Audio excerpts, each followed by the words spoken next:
என்று வாளையூர் தன்பதி தான் உரைந்தார். வாளையூர் தன்னில் கூடியிருந்து ஒரே காத்திடும் விளமுகத்தோனே சுவாதி அம்மன் புகழ் பாடிடவே வாளையூர் பிள்ளையாரே அருள்வாய். சாந்தாமலை தன்னில் வீட்டிருந்து வேலந்தாரணி எங்கும் அருள் சுரந்து வேண்டிடும் பக்தர்கள் வேதனை தித்திடும் விளவரே அருள் சந்திடையாம். கட்டி சோலையில் கோயில் கொண்டே எங்கள் சங்கரா சம்போதேவனாதா சுவாதி அம்மன் மேல் கும்மிகள் வாடிட ஈஸ்வரா நீயும் அருள்வாயா.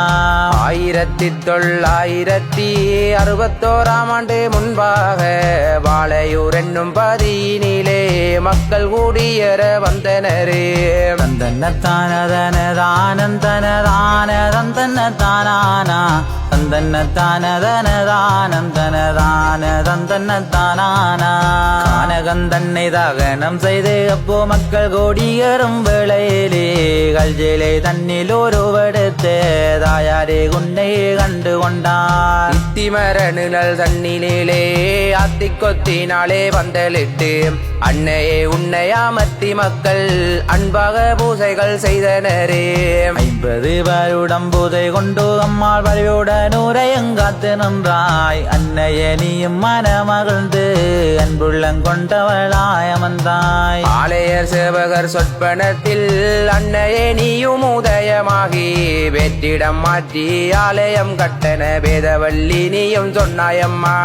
அலமரத்தடி உனை அமர்த்த அம்மாள் அன்புடன் பூசைகள் ஏற்று நின்றாய் வண்டிடும் பக்தர்கள் வேதனை தேத்துமே சக்தியும் அங்கே ஓடியிருந்தாய். அன்னை மகிமையுலகறிய அதிசயம் தன்னை நிகழ்த்தி நின்றாய் கட்சிலை போலவே சுவாதியம்மாள் ஆலமரத்தில் உருவம் பெற்றாள். அன்னை அதிசயங்கான வண்டு மக்கள் கூட்டமாக கூடி வந்து தாயின் முகத்தை கண்ட பின்பு மக்கள் சந்தோஷம் கொண்டு மகிழ்ந்தனரே. வெள்ளி பூரணை நன்னாளில் தாயின் திருவடி தேடி வந்து பால்வளம் பொங்கல் படைத்து அம்மா பக்தர்கள் பூசைகள் செய்தனரே. தந்தன்னத்தானதனதானந்தனதான தந்தன்னத்தானானா தந்தன்னத்தானதனதானந்தனதான தந்தன்னத்தானானா வெள்ளைக்கலையுமே தான் உடுத்து அலமரத்தால் இறங்கி வந்து கன்னிகை ஒருத்தி செல்வதை கண்டு பக்தர் ஒருவரே அந்தனரே.